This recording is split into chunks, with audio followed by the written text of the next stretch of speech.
Sa unang pagkakataon, after sa historical moment ni Carlos Yulo, siya ay magsasalita na tungkol sa isyu na binabato sa kanya ng kanyang ina. Ang una niyang sasagutin, ang perang nagkakahalaga ng 70,000 na ang sabi ng kanyang ina ay ipinagdamot pa sa kanila ni Carlos Yulo. Hindi lang po 70K yung na-receive ko po doon. Alam ko 6 digits po yun dahil dalawa po yung nakuha kong medalya. After nun, mga bandang December, umuwi ako sa Pilipinas. Nakikita kami ng mama ko. At hindi niya sa akin sinasabi na na-receive niya na pala yung incentives ko from World Championships. Hindi ko pa po malalaman na na-receive niya na po yung incentives ko kung hindi ko pa po hinanap. Never ko na po na-receive yung incentives ko po na yun. At never ko na rin naman po na hiningi yun sa kanila. Binigay ko na at wala na po yun sa akin. Ang sa akin lang naman, gusto ko malaman kung saan napunta yung incentives ko po na yun. Yung principle po kasi dito wala po sa liit o laki ng amount po na incentives po na ginalaw niya, kundi po sa pagtago at paggalaw niya nang wala ko pong consent, yung pinapoint ko po sa kanya. Sinisisi rin ng ina ni Kaloy ang kanyang kasintahan na isa rin sa dahilan ng hindi pagkakaintindihan nilang mag-ina at ang pagiging liberated ni Chloe. Iba po ng kinalakihan. Unang-una, lumaki si Chloe sa Australia at ayun yung nakagisnay niyang culture. At ibang-iba po talaga sa Pilipinas kung paano tayo gumalaw, magsalita o manamit po. Sinagot din ni Kaloy ang mga paratang na uubusin lang ni Chloe ang kanyang mga incentives. Si Chloe po may sarili po siyang income. Lahat po ng nakikita niyang gamit o yung pag-travel niya kung saan-saan po. Galing po yun sa pinagpaguran niya po. At bakit naman po ako mauubos? Gaya nga po ng sinabi ko, si Chloe po may sarili po siyang income. And lahat po ng bank account ko po nasa mama ko po.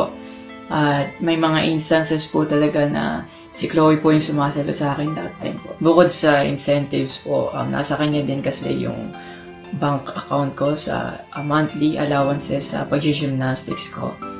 And nung nakuha ko na yung bank account ko po na yun, doon ko po nalaman na inuubos niya po yung laman nun.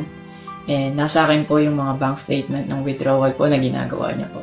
Sabi niya po nagsimula daw yung hindi namin pagkakaintindihan dahil kay Chloe daw po. Opo, totoo po yun.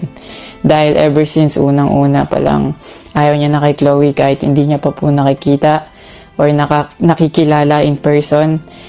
And mas nagkalabuan po kami nung naglagay po ako ng boundaries sa relationship ko. Kasi pinaglaban ko po si Chloe dahil gusto ko po siya. Yung about sa training camp na kinikwento niya na si Chloe dapat wala na daw doon, sabi ng former coach ko pagdating ng dalawang magte-training camp doon. Usually, kapag magte-training camp kami, palaging naka-hotel. And miscommunicated yon na doon pala sila sa akin na mag-i-stay. Hindi rin totoo na pagpunta nila doon, nung dalawang bata, sabay-sabay silang pumunta doon. Actually, nagulat pa yung former coach ko. Sinagot din ni Kaloy ang sinabi ng kanyang ina sa isang interview. Kaya't hindi niya gusto si Chloe kasi pag nandun ang kanyang dalawang kapatid ay palaging nagpapakita si Chloe ng likod. Nakabalandra daw yung puwet po. Bilang nakakatandang kapatid po, bilang boyfriend ni Chloe po at bilang ate at kuya po, kami po aalagaan po namin sila. Hindi namin po gagawin yung mga iniisip niya na ganon.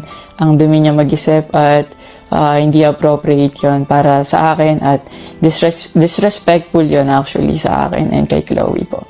Yung sinasabi niya na so dapat wala daw pong outsider or guest po doon sa apartment ko po. Di din po yung totoo kasi wala naman pong naka-indicate or nakalagay sa contract na bawal yung guest or outsider sa loob po ng apartment po. And actually, invited po si Chloe ng former coach ko from Japan nung SEA Games pa lang po sa Vietnam. So, sinabihan kami na invite mo na lang si Chloe sa Japan and dun kayo mag-hangout. Sabi niya pa na feeling niya daw nilalayo ako ni Chloe sa kanila Unang-una po yun, months before nun, kasi uuwi ako parang 3 days yun. Sinabihan ko na sila na mag-i-spend time ako kay Chloe. Nagpunta kami sa Baguio. Sinama ko si Chloe, nag-spend time kami. Nakikipaghalubilo naman po kami, hindi naman ako nilalayo ni Chloe. Actually, pumunta pa kami sa Pangasinan. Like, po kami doon, parang meet and greet. Knew na madami na siyang pinopost. My family still welcomed them, treated them with respect and with no judgment, na pinaringgan nila yung side ng mom mo, what she had to say about me and our relationship. And then, after the group chat, she left, your mom left, and wala siyang narinig anything from my family. May recent interview po kayo na kinakongratulate niyo po ako. Kung genuine po talaga kayo, maraming salamat po. Ina-acknowledge ko po yung pagka-congratulate niyo sa akin.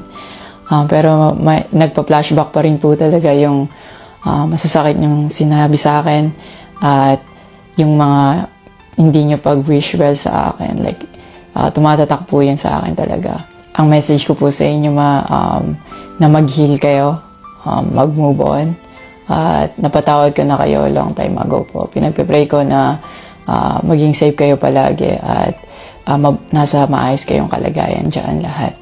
Tigilan na po natin to at i-celebrate na lang po natin yung mga ginawa po ng paghihirap, pagsasakripisyo ng bawat atletang Pilipino dito sa Olympics.